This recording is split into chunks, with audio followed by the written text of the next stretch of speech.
Assalamualaikum warahmatullahi wabarakatuh. Perkenalkan, nama saya Safira Baki Sulaiman dari Prodi Akuntansi semester 4 Malam. Pada kesempatan kali ini, saya ingin mempresentasikan materi tentang peluang dan distribusi peluang, di mana presentasi kali ini guna untuk menyelesaikan tugas akhir dari mata kuliah Statistika Bisnis semester 4 Malam. Sebelum saya menjelaskan materi tersebut, ada baiknya saya akan memberikan pokok-pokok bahasan apa aja sih yang saya akan jelaskan di presentasi kali ini. Yang pertama, peluang, di mana dalam materi tersebut saya akan memberikan penjelasan tentang pengertian peluang, bentuk-bentuk peluang, rumus peluang, dan contoh peluang. Kemudian ada distribusi peluang, sama juga sepertinya sebelumnya. Saya akan menjelaskan pengertian distribusi peluang, bentuk-bentuk distribusi peluang, rumus distribusi peluang, dan contoh distribusi peluang. Langsung aja kita ke materi peluang. Baik. Pengertian peluang, apa sih itu peluang? Peluang atau disebut juga dengan probabilitas merupakan harga angka yang menunjukkan seberapa besar kemungkinan suatu peristiwa atau kejadian akan terjadi, atau dapat disebut juga dengan suatu cara untuk menyatakan kesempatan terjadinya suatu peristiwa. Jadi peluang itu dapat digambarkan nih dalam bentuk suatu angka seperti yang saya jelaskan di dalam slide.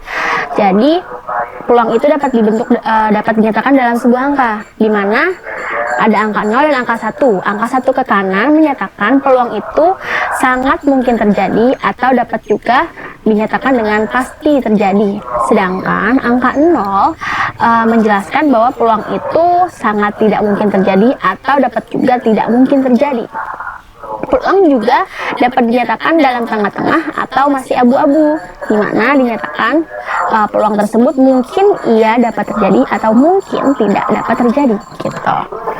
Jadi peluang itu masih abu-abu atau peluang itu masih belum bisa dinyatakan kalau belum dilakukan sebuah tahap-tahap caranya. Nah, sebelumnya ada 3 hal yang harus diketahui untuk mendapatkan nilai peluang suatu kejadian, yaitu ada eksperimen, ruang sampel, dan kejadian. Langsung aja. Yang pertama ada ruang sampel. Apa sih ruang sampel itu? Ruang sampel merupakan himpunan dari semua hasil yang mungkin pada suatu percobaan. Dalam persamaan, ruang sampel biasanya disimbolkan dengan lambang S. Setiap hasil dari ruang sampel dapat disebut dengan titik sampel atau sampel point.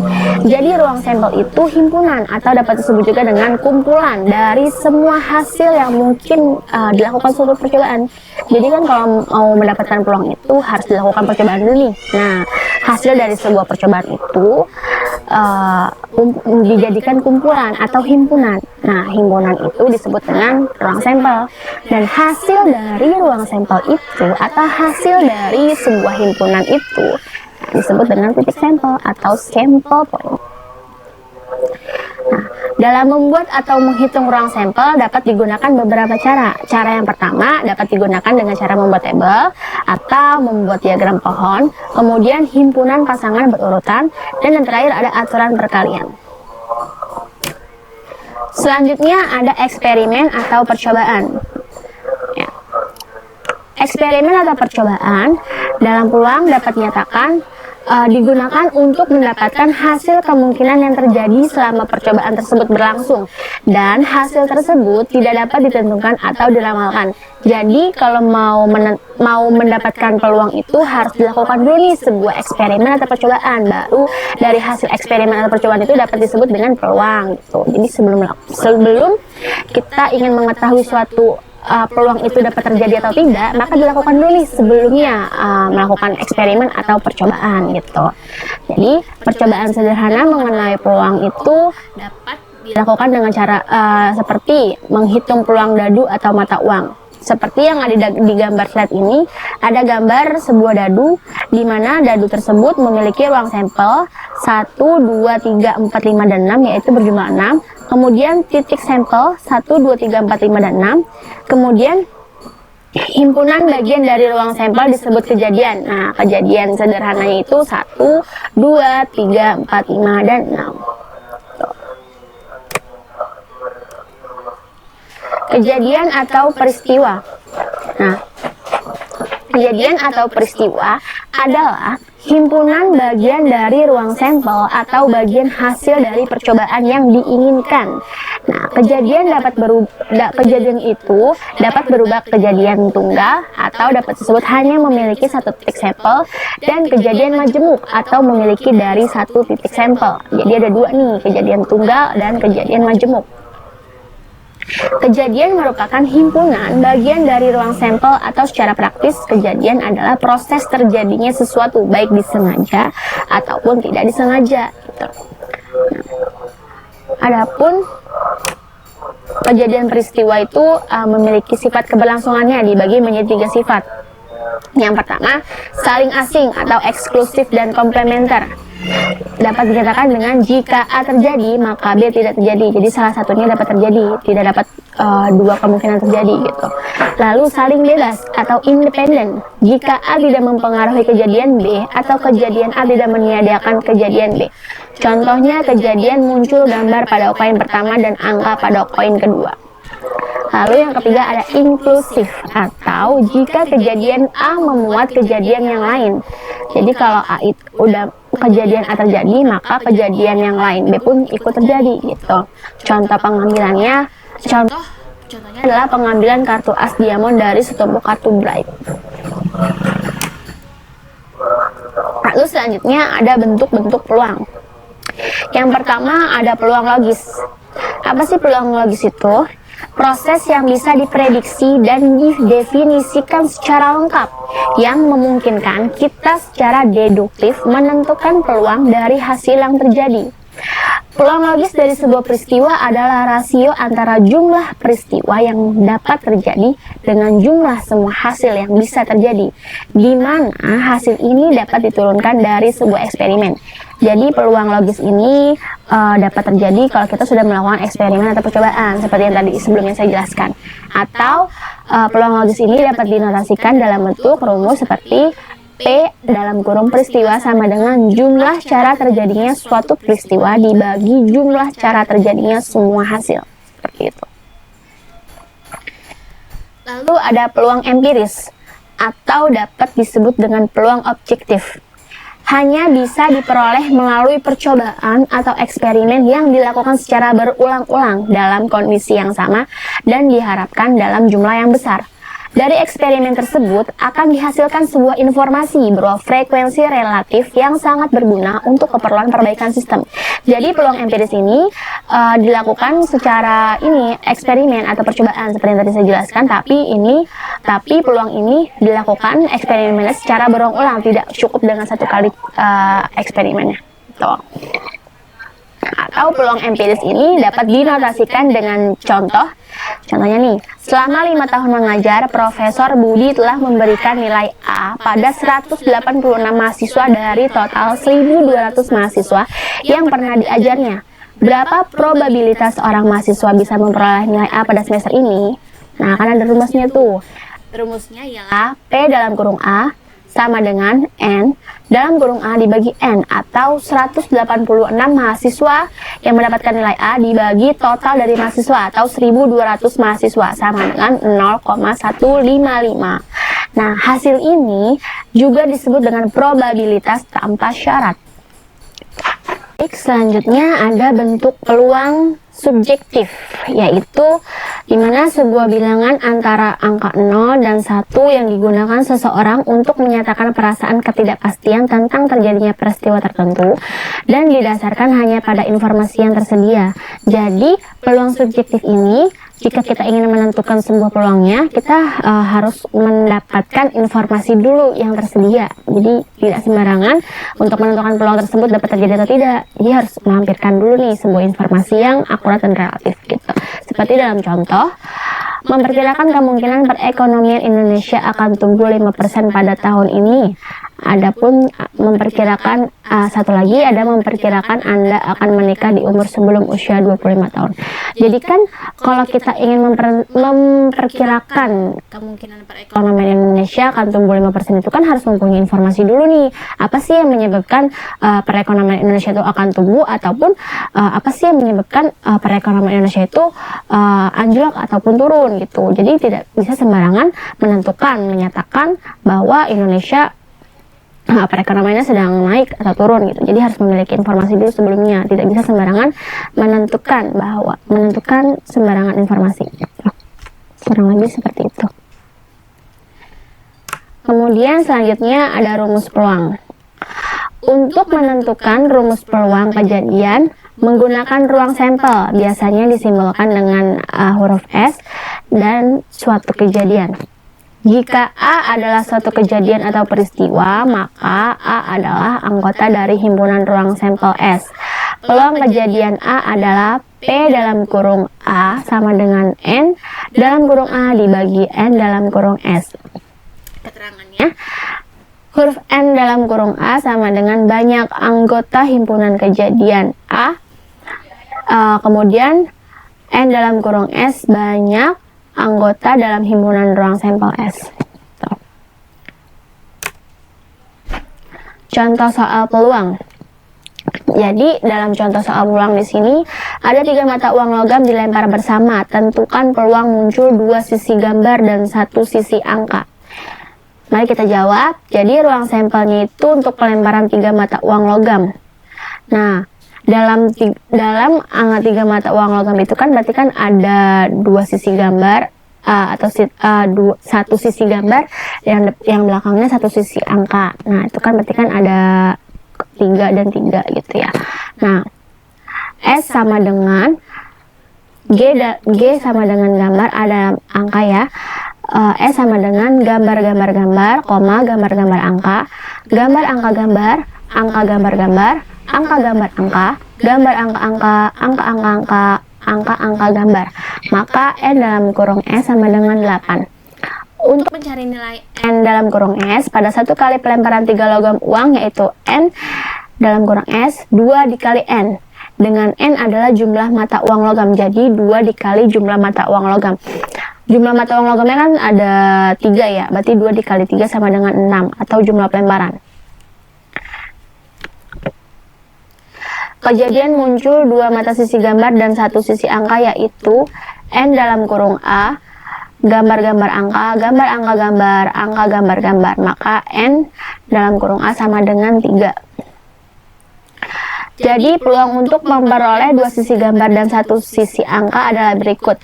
P dalam kurung A, N dalam kurung A dibagi N dalam kurung A dibagi N dalam kurung S sama dengan 3/8.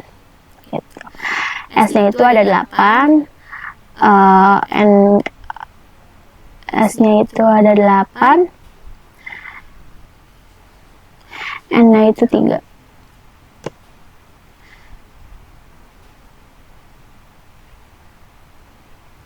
Tadi kan A itu menyatakan anggota himpunan kejadian A, S itu ruang sampel ya. Jadi kejadian A-nya itu kan 3. Oh, jadi kejadian muncul 2 mata sisi gambarnya itu ada 3, sedangkan ruang sampelnya itu ada 8 gitu. Kurang lebih seperti itu ya contohnya. Oke, kita lanjut di materi distribusi peluang. Apa sih distribusi peluang itu? Distribusi peluang ialah setiap peristiwa mempunyai peluangnya masing-masing, dan peluang terjadinya peristiwa itu akan mempunyai penyebaran yang mengikuti suatu pola tertentu yang disebut dengan distribusi. Distribusi peluang untuk suatu variabel acak menggambarkan bagaimana sih peluang terdistribusi untuk nilai variabel acak. Distribusi peluang didefinisikan dengan suatu fungsi peluang dengan dinotasikan P dalam kurung X atau F dalam kurung X yang menunjukkan peluang untuk setiap nilai variabel acak. Nah, distribusi peluang itu ada macam-macamnya. Yang pertama ada distribusi peluang diskrit, di mana Distribusi peluang diskrit itu suatu rumus atau fungsi yang mencantumkan semua kemungkinan peluang nilai suatu variabel acak diskrit yang dapat dihitung. Distribusi peluang diskrit adalah suatu ruang contoh yang mengandung jumlah titik contoh yang terhingga. Jadi, setiap percobaan tunggal menghasilkan dua kejadian atau disebut dengan dikotomos, yaitu gagal dan sukses. Sehingga peluangnya hanya ada dua, yaitu peluang sukses dapat dinyatakan dengan notasi P atau peluang gagal dapat dinotasikan dengan Q, di mana jumlah P ditambah Q sama dengan 1. Jumlah sampelnya hanya sedikit, di mana sampelnya tidak lebih dari 30, yaitu 1 sampai dengan 30. Bentuk distribusi peluang diskrit. Yang pertama ada distribusi peluang binomial yang memiliki ciri-ciri percobaannya diulang berapa kali. Hasil setiap ulangannya dapat dikategorikan ke dalam dua kelas, misalnya berhasil atau gagal. Yang ketiga, ada peluang keberhasilannya dinyatakan sama dengan P, sedangkan kegagalannya dinyatakan dengan sama dengan Q. Keduanya memiliki peluang yang sama di setiap pengulangan percobaan dan dalam setiap ulangannya tidak berubah. Setiap ulangannya bersifat bebas satu dengan yang lainnya. Adapun selanjutnya ada distribusi peluang Poisson yang memiliki ciri-ciri hasil percobaan pada suatu selang waktu dan tempat tidak tergantung dari hasil percobaan di selang waktu dan tempat yang lain atau terpisah. Peluang terjadinya suatu hasil percobaan sebanding dengan panjang selang waktu dan luas tempat percobaan terjadi. Hal ini berlaku hanya untuk selang waktu yang singkat dari luas daerah yang sempit. Peluang bahwa lebih dari suatu hasil percobaan akan terjadi pada satu selang waktu dan luasan tempat yang sama diabaikan. Selanjutnya ada bentuk distribusi peluang normal atau kontinu. Distribusi peluang kontinu adalah suatu ruang contoh mengandung tidak terhingga banyaknya titik contoh yang sama dengan banyaknya titik pada sebuah garis. Adapun memiliki ciri-ciri sebagai berikut. Yang pertama, variabel acaknya dilambangkan dengan X dan nilainya menyebar, normal dengan rata-rata sama dengan dan simpangan bakunya sama dengan. Variabel X-nya mempunyai kurva simetris yang selalu berada di atas sumbu datar X dan akan memotong sumbu dasar X pada positif tak terhingga. Bentuk distribusi peluang normal atau kontinu. Yang pertama ada distribusi peluang normal yang memiliki ciri-ciri nilai peubah acak dalam distribusi normal dinyatakan dalam luas dari di bawah kurva berbentuk genta atau lonceng. Yang kedua, kurva maupun persamaan normal melibatkan nilai X, Y, dan O. Keseluruhan kurva akan bernilai 1. Ini menggambarkan sifat peluang yang tidak pernah negatif dan maksimal bernilai 1. Jadi, ciri-cirinya salah satunya nih, seperti di slide. Bentuknya itu seperti sebuah lonceng, tapi terbalik ke atas ya. Dinyatakan luas dari di bawah kurva berbentuk genta atau lonceng. Ya, dari bawah ke atas, kurva maupun persamaan normal melibatkan nilai X, U, dan O. Huruf O-nya di tengah-tengah antara perbatasan. Ya, seperti itu kurang lebih bentuk kurvanya ya. Baik, selanjutnya ada contoh soal distribusi peluang diskrit. Sebuah konter HP mencatat jumlah penjualan HP yang terjadi setiap harinya. Misalnya X adalah jumlah HP yang terjual dalam sehari selama 1 bulan. Jadi dalam konter HP ini terjual beberapa handphone dalam beberapa hari. Jadi X-nya itu dinyatakan jumlah HP. Jumlah HP terjual dalam 3 hari, 1 HP terjual dalam 3 hari, 2 HP terjual dalam 4 hari, 3 HP terjual dalam 9 hari, 4 HP terjual dalam 8 hari, 5 HP terjual dalam 6 hari. Gitu. Nah, jika semisal penjualan hanya 1 HP dalam 3 hari, maka bla bla bla bla dan seterusnya, maka peluangnya bla bla bla. Jadi kita masukin nih ke dalam sebuah rumusnya, atau langsung aja F dalam kurung 1 itu adalah jumlah HP ya. F dalam kurung 1 HP sama dengan 3/30. Oh iya, jadi sebelumnya itu kita harus jumlahin dulu nih jumlah harinya. 3 ditambah 4 ditambah 9 ditambah 8 ditambah 6 sama dengan 30 hari. Nah, jadi 3/30 atau 3 hari per 30 hari. 30 hari itu sama dengan 1 bulan. Jadi penjualan penjualan satu handphone dalam 30 hari itu 3/30 atau dapat diperkecil dengan 1/10. Kemudian selanjutnya F dalam kurung 2 sama dengan 4/30 atau 2 handphone terjual dalam 4 hari per 30 hari gitu. Atau dapat diperkecil dengan 4/30 sama dengan 2/15. Dapat diperkecil seperti itu. Selanjutnya F dalam kurung 3 atau 3 handphone terjual dalam 9 hari. F dalam kurung 3 sama dengan 9/30 hari dapat diperkecil jadi 3/10. Kemudian, ini saya ada typo ya. F dalam kurung 4 maksud saya ya. Handphone yang terjual dalam 4 hari sama dengan 8/30 sama dengan 4/15. Dalam 5 hari jumlah HP yang terjual dalam jumlah 5 handphone terjual dalam 6 hari sama dengan F dalam kurung 5 sama dengan 6/30 atau dapat diperkecil dengan 1/5 gitu. Dapat dibentuk dalam sebuah tabel yang saya jelaskan di dalam sebuah slide. Seperti itu kurang lebih bentuknya. Atau dapat dibentuk dengan desimal. Saya perkecil perhitungannya dengan cara sebelumnya kan diperkecil tuh 1/10, kemudian jadikan desimal 0,5, 2/15 jadi 0,13, 3/10 jadi 0,3, 4/15 jadi 0,27, 1/5 jadi 0,2, dan dibentuk dalam sebuah tabel. Kurang lebih seperti itu. Alhamdulillah telah selesai presentasi kali ini.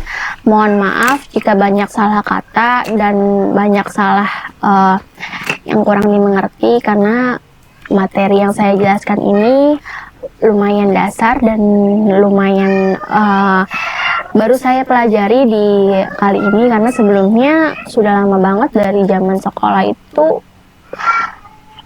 statistika masih dasar banget, tapi ini sudah lumayan tingkat jauh, jadi masih banyak yang keliru menurut saya. Mohon maaf jika banyak yang salah, jika salah mohon saran dan kritiknya. Kurang lebih seperti itu. Terima kasih telah menyimak, mendengarkan, menerima ilmu yang saya berikan, semoga bermanfaat untuk semuanya. Terima kasih. Wassalamualaikum warahmatullahi wabarakatuh.